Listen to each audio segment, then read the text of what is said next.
Warahmatullahi wabarakatuh. Al-Fatihah ila ruhi sayyidina wa habibina wa syafina wa qurrati a'yunina maulana Muhammadin sallallahu alaihi wasallam summa ila ruhi abaihi wa ikhwanihi minal anbiya'i wal mursalin wa ali kulli minhum wa sahabati ajmain summa ila ruhi jami' sadatina al-alawiyyin wal a'immatil mujtahidin wal ulama'il 'amilin wa sufiyatil muhaqqiqin aina makanu wa halatal wahub min masyariqil ardi ila maghribiha. ونخص خصوصا لا روح الاستاذ الاعظم الفقيه المقدم محمد بن علي بعلوي وصول افراد ثم الى سيد علي وسيد علي صاحب سيد محمد مولى داوود وسيد عبد الرحمن سقاف وولد ثم الى صحابه بكر شيخ عمر محضر واخوانه وثم الى الحبيب عبد الله بن ابي بكر العدوس والحبيب حسين بن عبد الله بن الحبيب بكر بن عبد الله بن الشيخ بن عبد الله العدوس ثم الى الشيخ علي بن ابي بكر سكن الحبيب عبد الرحمن شيخ الحبيب احمد بن عبد الرحمن بن شيخ علي ثم الى روحي الحبيب الشيخ ابو بكر بن سالم الحبيب حسين بن الشيخ ابو بكر بن سالم الحبيب عمر بن عبد الرحمن العطوس شيخ بن عبد الله بن الحبيب حسين بن عمر بن عبد الرحمن شيخ عمر بن جمال عمر بن مخرمه وشيخ عبد الرحمن الاخضر الحبيب عبد الرحمن الجوفي مولى عرشه وشيخ يوسف بن عبد المجد الحسني ثم الى الحبيب عبد الله بن الحداد والحبيب حسن بن عبد الله بن الحداد والحبيب احمد بن حسن بن عبد الله بن علوي الحداد والحبيب احمد بن زيد الحبشي والحبيب جعفر بن احمد بن زيد الحبشي والحمد بن احمد الحبشي والحبيب احمد بن عمر الهند انه الحبيب احمد بن عمر الهند والحبيب علي بن حسن العطوس والحبيب احمد بن حسن العطوس والحبيب بكر بن عبد الله بن طالب العطوس ثم الى الحبيب محمد بن صالح العطوس ثم الى روح الحبيب يدرس منهم الحبيب صالح حسن بن صالح البر الحبيب عبد الله بن حسين متعال الحبيب طاهر بن حسين متعال الحبيب عبد الله بن عمر بن الحبيب عبد الله بن حسين والواقي ثم الى روح الحبيب عبد الله بن ابي بكر العيدين ثم الى الحبيب علي بن محمد الحبشي والحبيب حسين بن محمد الحبشي ثم إلى روح الحبيب عبد الله بن عمر الشاتري والحبيب مهدي بن عبد الله بن عمر الشاتري والحبيب أبي بكر بن عبد الله بن عمر الشاتري والحبيب حسن بن عبد الله بن عمر الشاتري ثم إلى الحبيب سالم بن عبد الله بن عمر الشاتري والحبيب عبد الرحمن المشهور والحبيب علي بن عبد الرحمن المشهور ثم إلى الحبيب علي بن شهاب والحبيب محمد بن علي بن شهاب والحبيب عبد الله بن محمد بن علي بن شهاب ثم إلى روح الحبيب علي بن عبد الرحمن الحبيب علي بن حسين العطوس والحبيب عبد الله بن حسين العطوس والحبيب حسن بن أبي بكر العدروس وجميع مشايخنا في دين مشايخ هذه البلدة من أموات المسلمين وجميع ملائكة المقربين أن الله يعين درجاتهم في الجنة وأيمد علينا ببركاتهم وأسرارهم وأنوارهم وعلومهم في الدين والدنيا والآخرة على هذه النية ولكل نية صالحة وإلى حضرة النبي محمد صلى الله عليه وسلم بسر الفاتحة. أعوذ بالله من الشيطان الرجيم. بسم الله الرحمن الرحيم. الحمد لله رب العالمين الرحمن الرحيم مالك يوم الدين إياك نعبد وإياك نستعين اهدنا الصراط المستقيم صراط الذين أنعمت عليهم غير المغضوب عليهم ولا الضالين آمين. بسم الله الرحمن الرحيم. الحمد لله رب العالمين والصلاة والسلام على أشرف الأنبياء والمرسلين سيدنا محمد وعلى آله وصحبه أجمعين. رب اشرح لي صدري ويسر لي أمري واحلل عقدة من لساني يفقهوا قولي. رب زدنا علما نافعا وارزقنا فهما ثاقبا. اللهم انفعنا بما علمتنا وعلمنا الذي ينفعنا. سبحانك لا علم لنا إلا ما علمتنا إنك أنت العليم الحكيم ولا حول ولا قوة إلا بالله العلي العظيم. أما بعد قال المؤلف رحمه الله تعالى ونفعنا به وببركة علومه في الدارين آمين.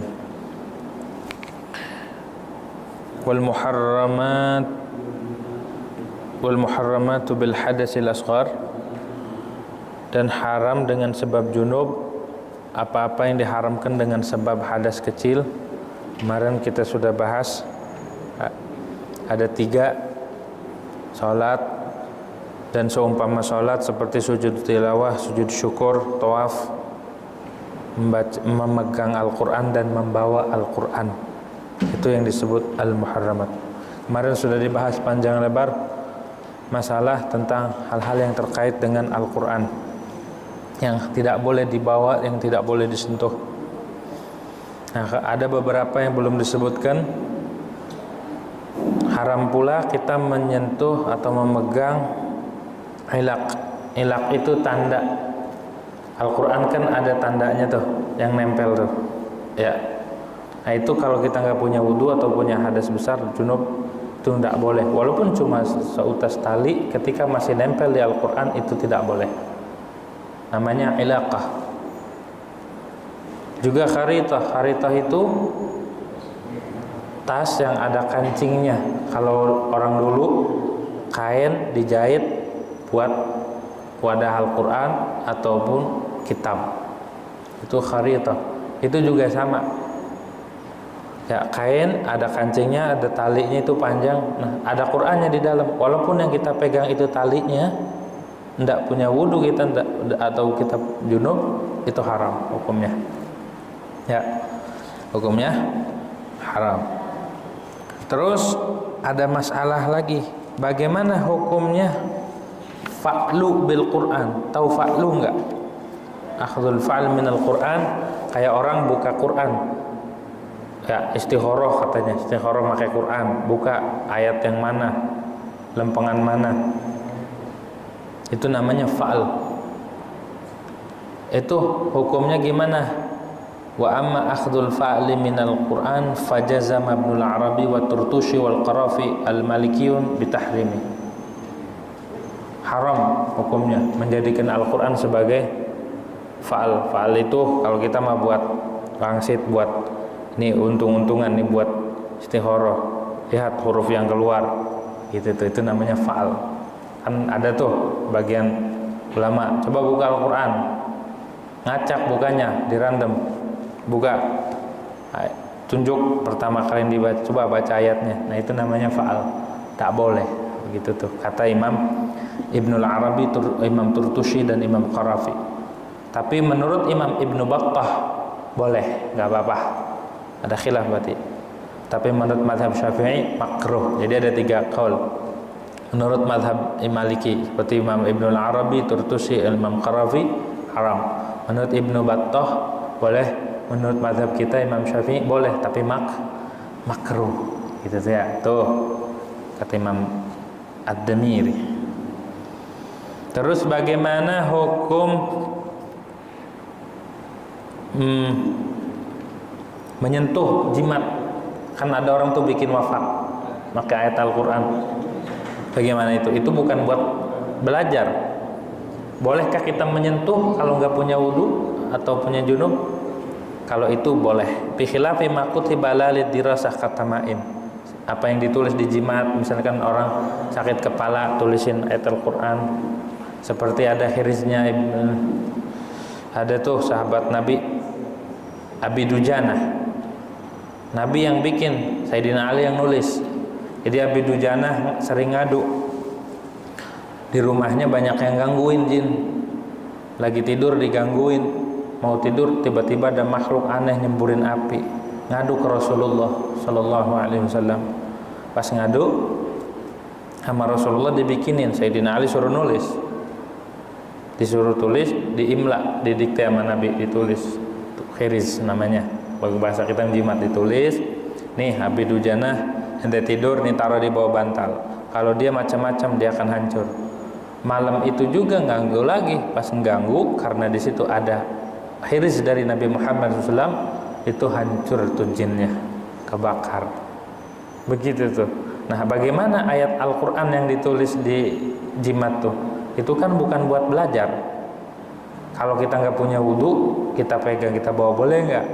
Itu mah nggak ngapa-ngapa. Seperti ada ayat Al-Quran yang ada di dinar, dirham atau di duit.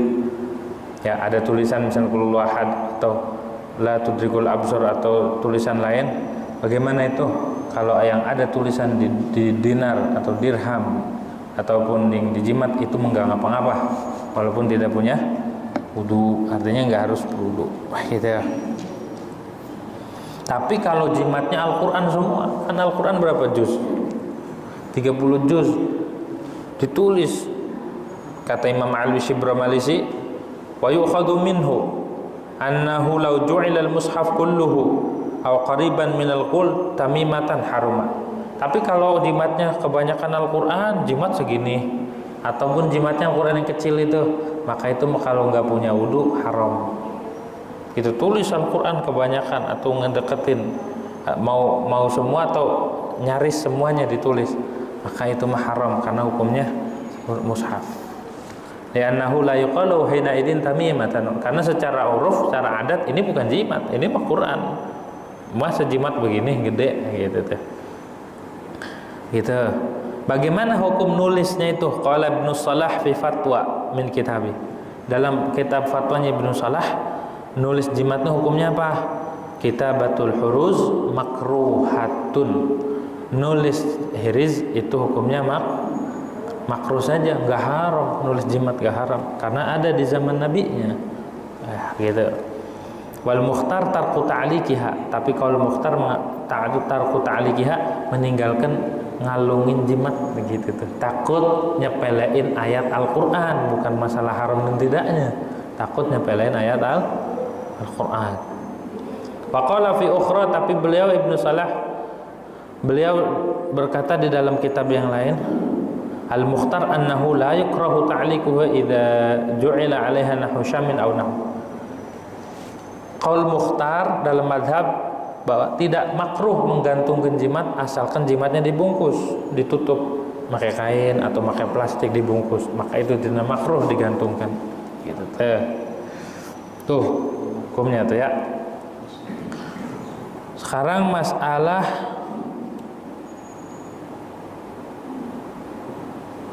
bagaimana menghancurkan tembok yang ada tulisan Al-Qur'annya. Mau masjid di Pugar ada kaligrafinya, di tiangnya ada Al-Qur'an, bagaimana hukumnya?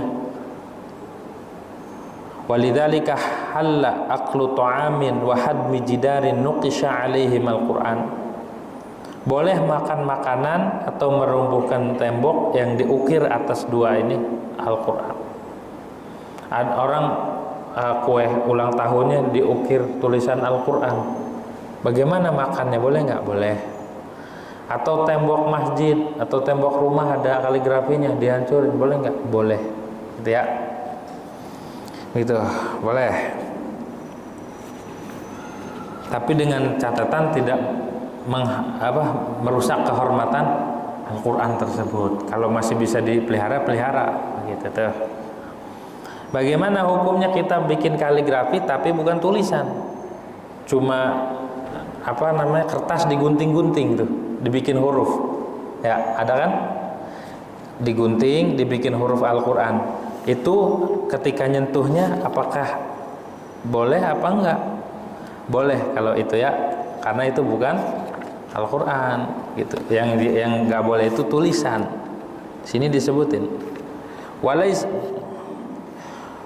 wa yukhadhu min dzalika aidan annahu law nuqisha al-Qur'an ala khashabah wa khutima bihal awraq biqasdi dirasah wa sara yuqra'u yahrumu massuha.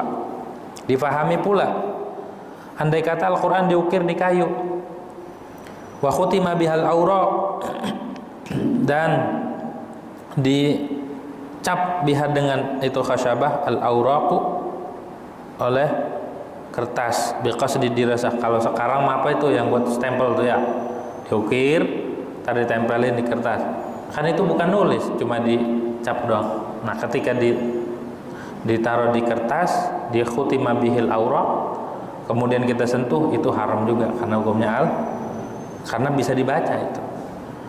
Qala walaysa minal kitabah ma yuqassu bil miqas ala surati hurufil Qur'an min baraqin aw gumashin fala yahrumu masuhu. Tidak termasuk nulis Al-Qur'an sesuatu yang digunting pakai gunting ala surati hurufil Qur'an, atas bentuk huruf Al-Qur'an.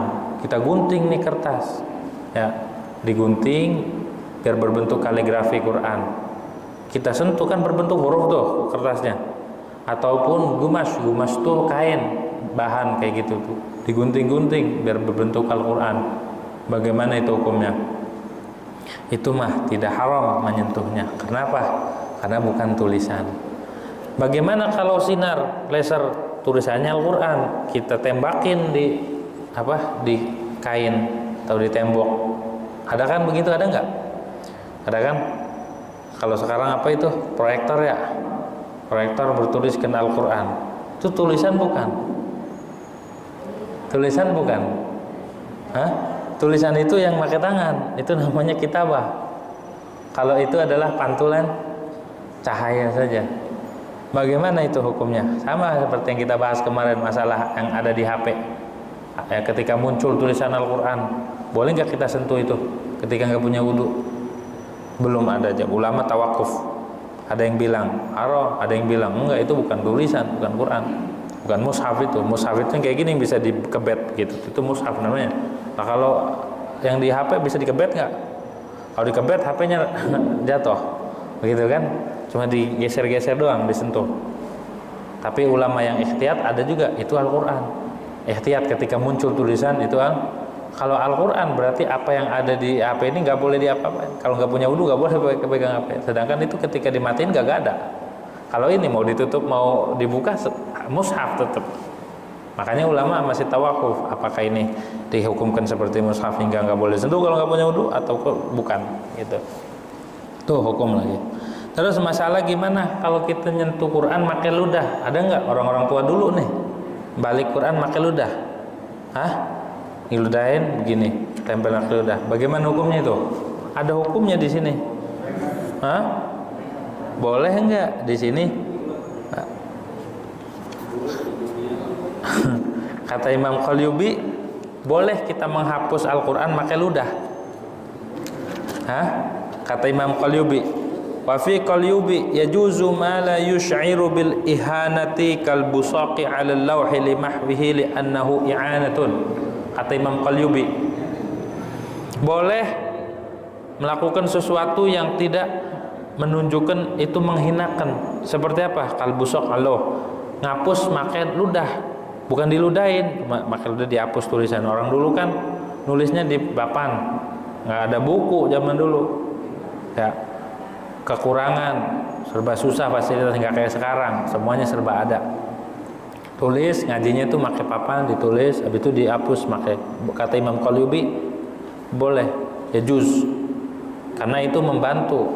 Tapi di dalam kitab Fatwa Ibn Hajar, dalam kitab fatwanya Ibn Hajar, Fatwa Kubro 4 jilid, beliau katakan yahrumu masul mushaf bi usbu'in alaihi rigun. Haram apa? Memegang mushaf dengan jari yang ada ludahnya. Nggak boleh tuh kita gini begini, aduh, kayak ngitung duit gitu. Hah? Ngitung duit pakai ludah gitu tuh ya. Kagak boleh, menurut Ibn Hajar haram. Haram. Kenapa? Idh yahrumu isalu syai'in minal busaq ila syai'in min ajza'il mushaf. Karena haram mendatangkan sesuatu dari ludah ke sesuatu dari juz mushaf. Haram kita giniin ke mushaf, kotor jadinya gitu tuh. Jadi tak boleh tuh. Berapa hukum tuh dah? Tuh hukumnya, hukum. Kata Syekh Nawawi di dalam kitab ini, beliau katakan bagaimana menelan Al-Quran. Wa yahrumu bal'u ma kutibal Quran alaih. Kalau tadi kan boleh makan ya. Kalau di sini wa yahrumu bal'u, menelan.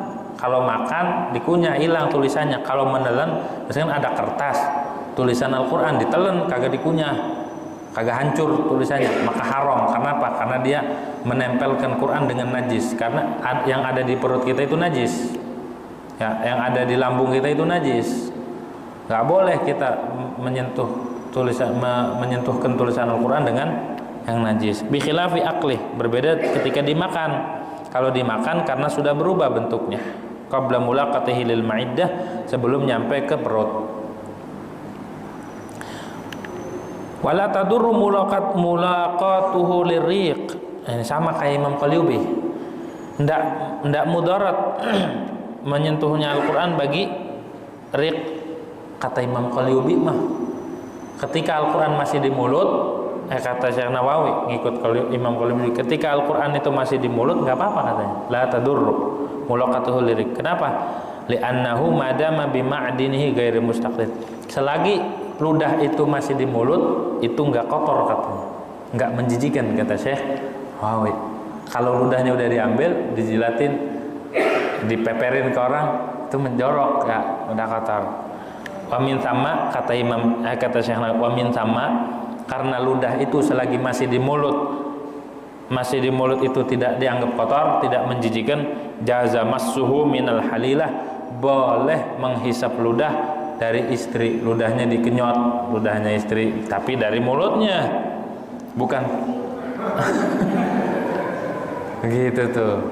Boleh, asalkan istri. Ya nggak boleh istri orang mah. Haram itu mah. Begitu tuh. Istri orang nggak boleh.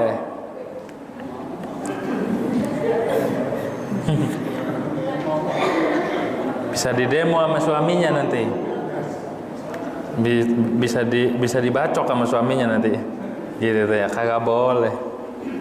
Nah, itu ya hukum-hukum yang sudah dijelaskan begitu tuh.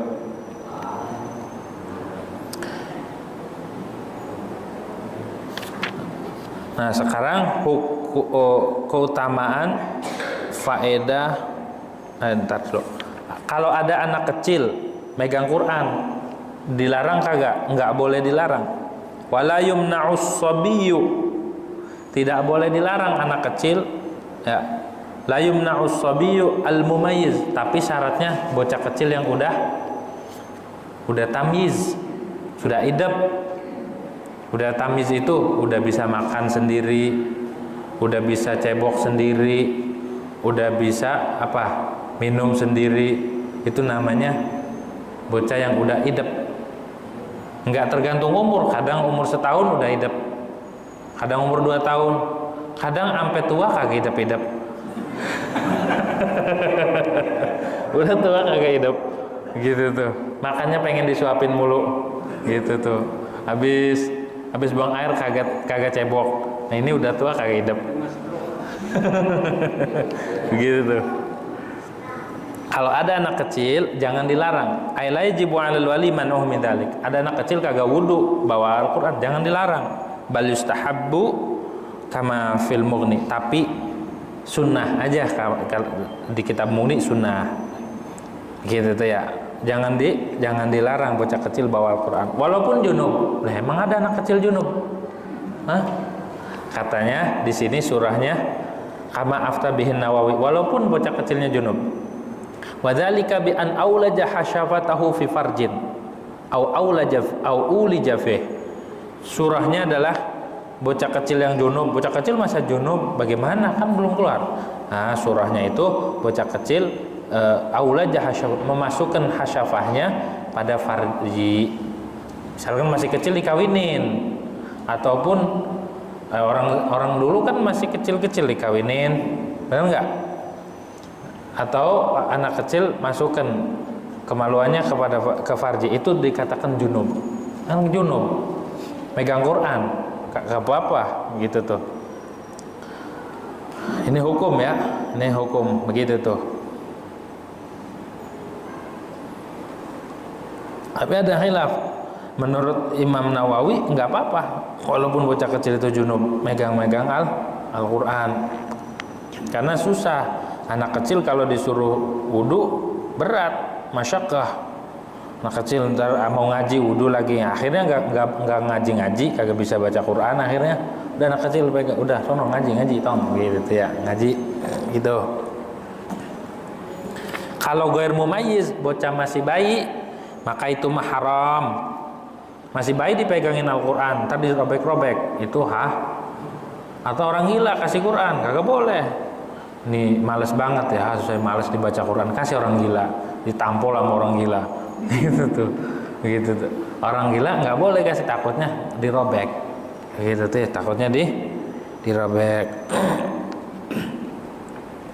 Itu amma ghairul mumayyiz fayahrumu tamkinuhu minhu. Adapun selain mumayyiz, maka itu haram menyerahkan Al-Qur'an padanya agar tidak dirusak begitu.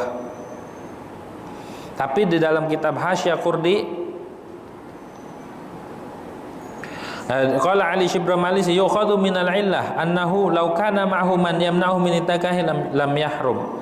Tapi andai kata ada orang yang bisa ngejaga Al-Quran, ada bocah kecil dipegangin Al-Quran, tapi sebelahnya ada orang tua atau ada kakaknya atau ada siapa yang bisa ngehalangin bocah ini buat ngerusak Al-Quran, maka itu tidak haram kata Imam Ali Shibra Malisi. Walaupun ini bocah belum tamyiz, dikasih Al-Quran, asalkan ada yang ngejaga di situ. Ketika mau dirobek diambil Qurannya, maka itu tidak haram menyerahkan Al-Quran pada bocah. Tapi di dalam kitab Qurdi, wa fil Qurdi 'anil i'ab, kata Imam Qurdi Asy-Syarqurdi mengutip dari kitab I'ab, na'am yuttajahu hillu tamkini ghairil mumayyiz minhu li hajati ta'allumihi. Betul memang haram, tapi dikuatkan boleh menyerahkan atau memegangkan Al-Qur'an kepada selain mumayyiz, bocah yang belum tamyiz, li hajati ta'allum, karena keperluan belajar. Idza kana bi hadrati nahil wali, dengan catatan di sampingnya ada walinya, ada orang tuanya, ada kakaknya, ada yang ngawasin. Kenapa? Lil amni min annahu yantakihu yantahikuhu hina idin. Karena aman kalau ada yang jagain. Qala fil majmu' qala al-qadi wala tumakkinus sibyan min mahul alwah bil aqdar. Wala tumakkanu sibyan, jangan dibiarkan anak kecil ngapus tulisan dengan kotoran. Gitu tuh. Wa minhu yukhadu annahum yamna'una aidan min mahwiya bil busaq wa bihi sarraha Ibnu Imad. Dari situ, dari alasan itu maka dapat dipahami orang annahum, bocah-bocah kecil ini dihalangi pula, dilarang min mahwiha bil busaq, dari ngapus tulisan Al-Qur'an pakai ludah. Gitu tuh, nggak boleh. Terus bagaimana hukum jika kita menemukan Al-Quran bercecer di jalanan, nggak punya wudu? Kalau pertemuan kemarin Syekh Nawawi bilang walau kanal masu faqidat tahurain, kagak boleh kita nyentuh, kagak boleh megang, walaupun kita nggak bisa wudu, nggak bisa tayamum, nggak ada alat buat wudu, nggak ada alat buat tayamum, nggak ada air, nggak ada debu. Kalau menurut Syekh Nawawi dalam kitab ini tidak boleh, walaupun kita nggak ada air, nggak ada, kita megang-megang Al-Quran. Tapi andai kata kita nemu Al-Quran di jalanan, atau nemu kertas yang ada Al-Qurannya di jalanan, di tempat sampah tercecer, bagaimana hukumnya? Al-Imam Ibnu Hajar di dalam kitab Minhajul Qawim beliau katakan, andai kata walau faqadal ma'a wa turab wa musliman thiqatan jaza, andai kata dia tidak ada akan air, ketiadaan air dan debu untuk bertayamum, air untuk berwudu nggak ada, nyari debu nggak ada buat tayamum, nyari orang muslim yang terpercaya, yang adil nggak ada juga, saya nggak ada wudu nih, atau lagi junub, bagaimana Al-Quran bercecer di jalanan? Maka boleh membawa Al-Quran itu diangkat. Bal wajib hamluhu, kata Ibnu Hajar, bahkan wajib membawa Al-Quran ma'al hadas, beserta hadas. Walaupun ada hadas, kita bawa Al-Quran, takut tercecer. In khafa alaihi kafiran, satu, jika dia takut atas Al-Quran nih, takut dirampas, amun kafir, diinjak-injak, ntar dirobek, dihinakan, ambil. Au tanajusan, atau takut kena najis, ada Al-Quran di jalanan, takut kinjak-kinjak, takut kena najis, maka kita ambil, kita angkat walaupun ada hadas. Au doyaan, atau dia takut tersia-sia Al-Quran, takut tercecer, takut ngambak, takut terhinakan, maka ambil itu Al-Quran walaupun kita nggak punya wudu. Cuma kata Ibn Hajar, wa yajibut tayammum in qadara alaih, tapi wajib tayamum kalau mampu. Tayamum kalau ada debu, tayamum dulu baru angkat, gitu tuh ya. Tayamum itu kan wajib bahasanya. Bagaimana? Kata Imam Qurdi, qala al-Qurdi, kata Imam Qurdi, zahiru kalamihi, zahir kalamnya Ibn Hajar, Aisyarih Ibn Hajar, wujubu hamlihi ma'al hadas inda khawfid dhaya, wajib membawa Al-Quran, angkat itu Al-Quran walaupun ada hadas, inda khaufid dhaya, ketika kita takut akan tersia-siakan Al-Quran ini, tercecer, kebuang, kena keinjak-injak, kena najis dan segala macam. Itu wajib kata Ibn Hajar. Tapi wal mu'tamad indahum bal inda syarih fi sair kutubi al-jawaz. Yang kuat pendapatnya, pendapat yang jadikan panduan adalah menurut para ulama dan menurut Imam Ibn Hajar juga di seluruh kitab yang lain, bukan di Manhajul Qawim, yang mu'tamad adalah boleh, bukan wajib. Boleh kita mengangkat walaupun ada hadas, enggak wajib, boleh gitu. Boleh itu mencakup wajib, ya, mencakup sunnah, mencakup makruh, itu boleh, jawaz, begitu boleh, itu tuh. Dan wajib tayamum. Wajib tayamum. Hadza ma afta bihil qaffal. Nah ini qauluhu wa yajibu tayamum in qadara alaih. Pendapat ini adalah yang difatwakan oleh Imam Qaffal. Wa bahatsahu fil majmu' dan dibahas oleh Imam Nawawi. Masih bahas. Bahas itu enggak ada di kaulnya imam, di kaul mazhab, tapi bahas. Kata Imam Qaffal wajib tayamum, tapi Imam Nawawi dalam kitab Majmu' masih bahas. Tapi di dalam kitab At-Tibyan beliau katakan waqtarahu fi Tibyan wa huwa sahihul masyhur. Wajib tayamum, dan itu kaul yang sahih dan masyhur. Intaha. Itu tuh. Tuh, jadi kalau kita nemu Al-Qur'an, bagaimana caranya? Kalau bisa wudu, kalau nggak ada air, kayak di jalanan atau di tanah atau di hutan, maka tayamum dulu. Kalau nggak ada debu juga, kayak di penjara atau di ruangan yang bersih banget, steril, nggak ada debu, nggak ada air, bagaimana? Ada Al-Quran tercecer di situ, di hotel di mana, maka ambil aja, kagak ngapa-ngapa, taruh di tempat yang mulia. Kalau hukum membakar dan segalanya udah kemarin itu kan dibahas, gitu. Begitulah hukum-hukum yang terkait dengan mushaf. Dan keutamaannya ngajarin Al-Quran nih, ada faidatun. Ruwiya an Ibni Abbasin radhiyallahu anhuma qala, diriwayatkan daripada Ibn Abbas radhiyallahu anhuma qala, sami'tu Rasulullah sallallahu alaihi wasallam yaqulu, kata Ibn Abbas, aku mendengar akan Rasulullah sallallahu alaihi wasallam yaqulu, akan berucap, Nabi bersabda gini, khairun nas wa khairu man yamshi ala wajhil ard al-muallimuna. Sebaik-baik manusia, Nabi yang bilang nih, sebaik-baik orang yang berjalan di atas bumi, siapa itu? Al-muallimun, orang-orang yang mengajar.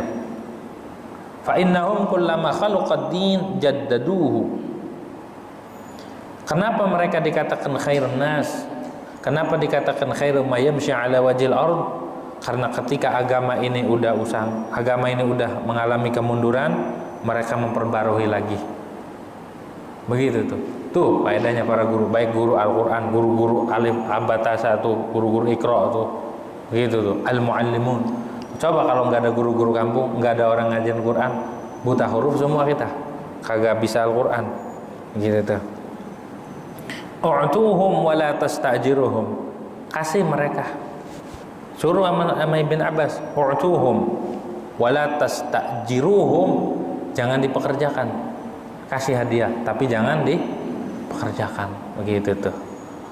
Fa innal muallima idza qala lis-sabiyyi qul bismillahirrahmanirrahim faqalaha kataballahu bara'atan lis-sabi wa bara'atan lil muallim wa bara'atan li abawaihi minan nar.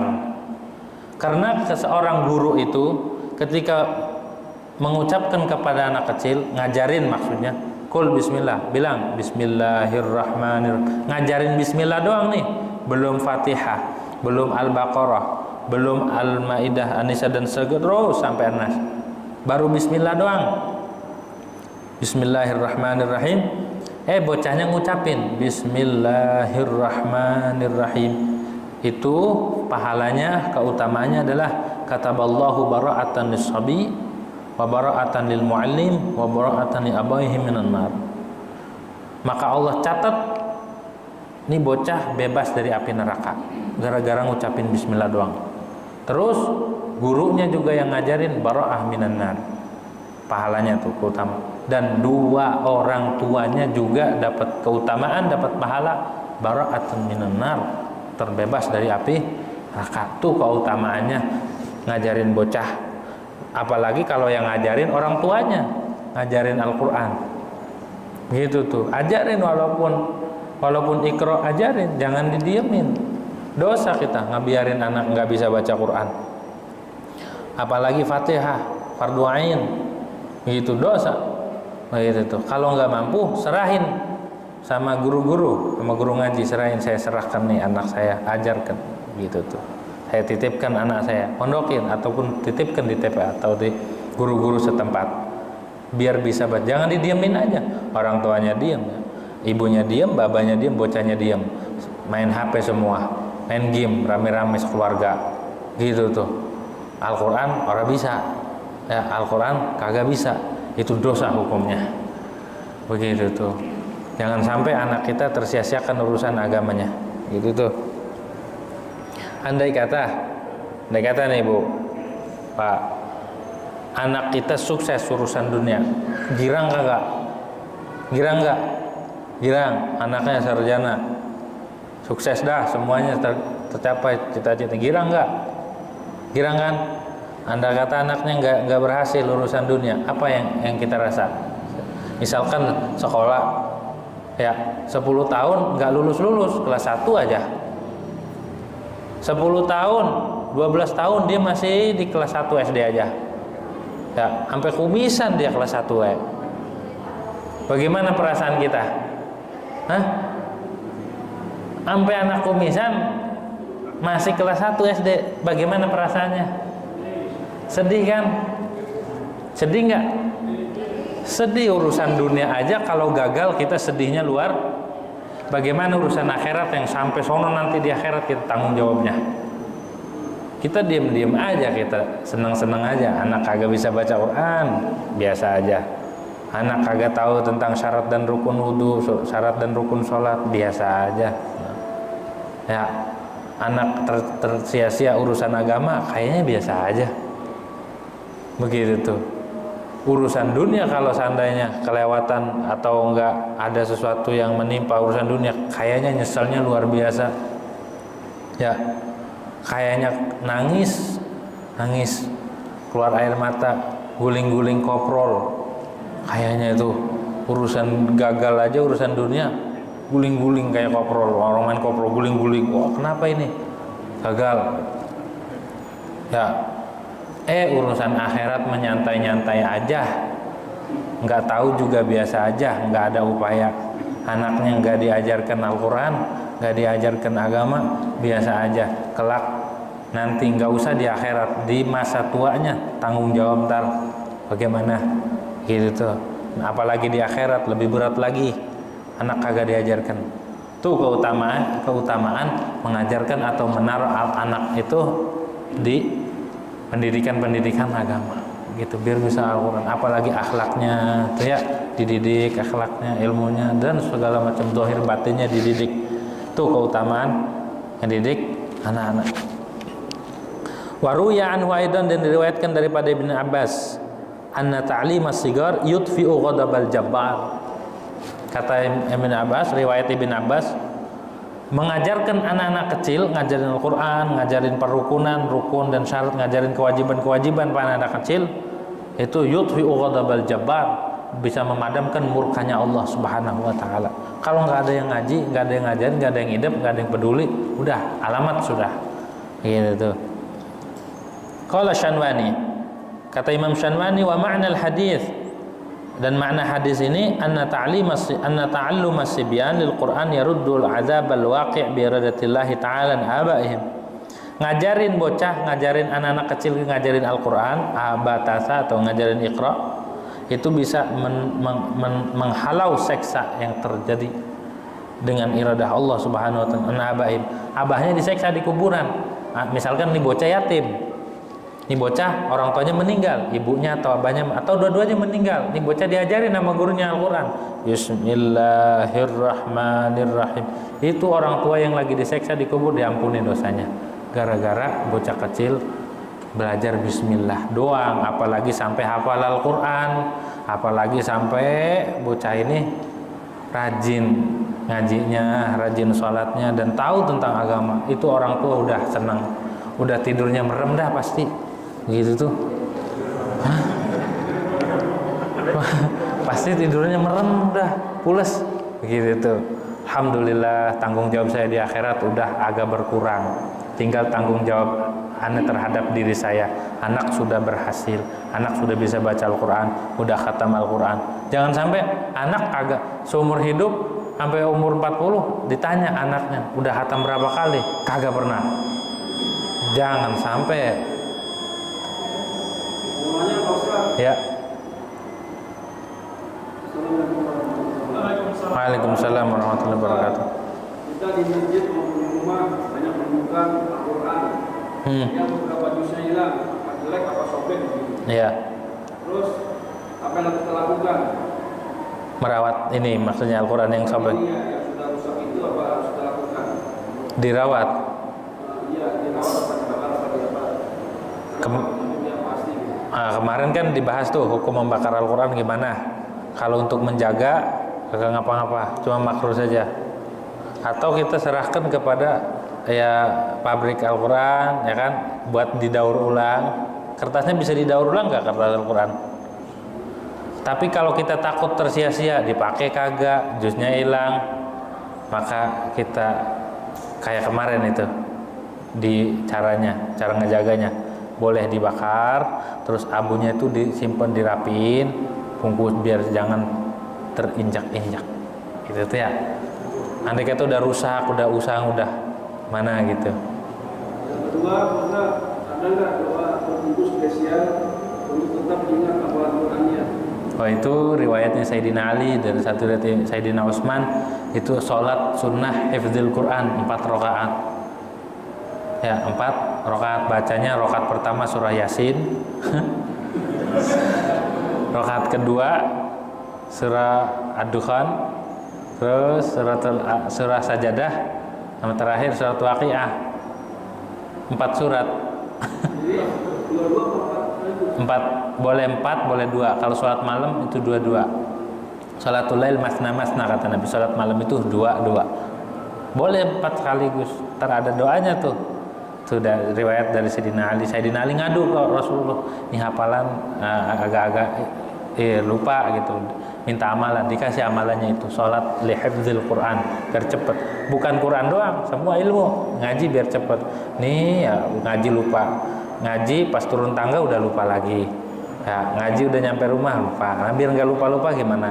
Tuh dibaca, diamalin. Ntar ada doanya. Doa yang waj'alna al-Quran waj'alna Allahumma yasir wa yasir. Iya boleh. Ada juga ada buat itu tuh apa itu? Ar-Rahmanu 'allamal Qur'an khalaqal insana 'allamul bayan asyamsul qamar bihasban wan najmu wasyajarus judan. La tuharrik bi lisanal kita ajara bihi inna alina jam'a qur'ana fi qur'anan qur'an tabi qur'ana isma inna alina bayana. Baca 18 kali habis salat, itu juga buat nguatin hafalan. Ada yang baca sanuqri'uka fala tansa, ada yang baca alam nasyrah, macam-macam begitu tuh. Ulama-ulama kasih hafalan biar hafalannya kuat begitu tuh, biar hafalannya kuat tuh. Nah itu ya kata Imam Sanwani, maknanya adalah ta'allumas sibyanil Quran yaruddul adab, bisa nolak seksa yang terjadi buat orang tuanya. Au amman tasabbaba fi ta'lim, atau orang yang menjadi sebab di dalam mengajarkan nih bocah. Dia nggak ngajarin tapi bikin gedung, dia nggak ngajarin, dia nyumbang buat gedung, itu juga dapat pahala. Begitu tuh, bikin pesantren, bikin TP, bikin apa itu jangan disepelekan gitu. Walaupun seperak 2 perak, walaupun cuma nyumbangnya cuma 100.000 atau 1.000 atau 5, itu yang ikut andil untuk pendidikan agama, itu dia dapat keutamaan. Au anhum, ataupun itu bisa menolak seksa yang terjadi buat nih bocah fil mustaqbal, di masa depan. Nih bocah kalau gede begini karena dia ngaji, ntar terhindar. Au anil majmu', atau semuanya. Au yarudul adzab umuman, atau bisa menolak seksa semua. Begitu tuh. Wa fil hadis, dan di dalam hadis, man qara'al qur'ana wa 'amila bima fihi ulbisa walidahu tajan yaumal qiyamah. Dawuhu ahsanu min daw'is syamsi fi buyutid dunya law kanat fikum fama dhannukum billadhi 'amila bih. Siapa orang yang membaca Al-Qur'an dan mengamalkan isi Al-Qur'an, maka orang tuanya akan dipakaikan mahkota dari cahaya di hari kiamat. Daw'uhu ahsanu min daw'is syams. Cahayanya itu lebih bagus daripada cahaya matahari. Fi buyutid dunya, yang menyinari rumah-rumah dunia itu. Lau kanat fikum, andai kata kita kelihatan bisa ngelihat tuh orang tuanya, anak-anak yang belajar Quran ataupun yang baca Quran atau yang hafal Quran, tuh orang tuanya ada mahkota daripada cahaya. Fama dhannukum billadzi amila bih. Itu baca doang, bagaimana kalau diamalin? Bagaimana kalau anaknya mengamalkan isi Al-Qur'an? Jadi ulama besar. Begitu tuh. Wa fi musnad Baqi bin Mukhallid anna Nabiy sallallahu alaihi wasallam qala, dalam kitab musnadnya Baqi bin Mukhallid, anna Nabi sallallahu alaihi wasallam qala wa yuksa walidahu hullatan la taqumu lahad dunya wa ma fiha. Orang tuanya dipakaikan perhiasan yang dunia ini kagak bisa nampung itu perhiasan itu. Andai kata kelihatan cahayanya, ini lebih terang daripada matahari. Begitu keutamaan Al-Quran dan orang-orang yang mengajarkan. Saking mulianya dijaga tuh ya, dijaga. Itu hal-hal yang terkait dengan mushaf. Faslun fit tayammumi wallahu a'lam bishawab. Al-Fatihah.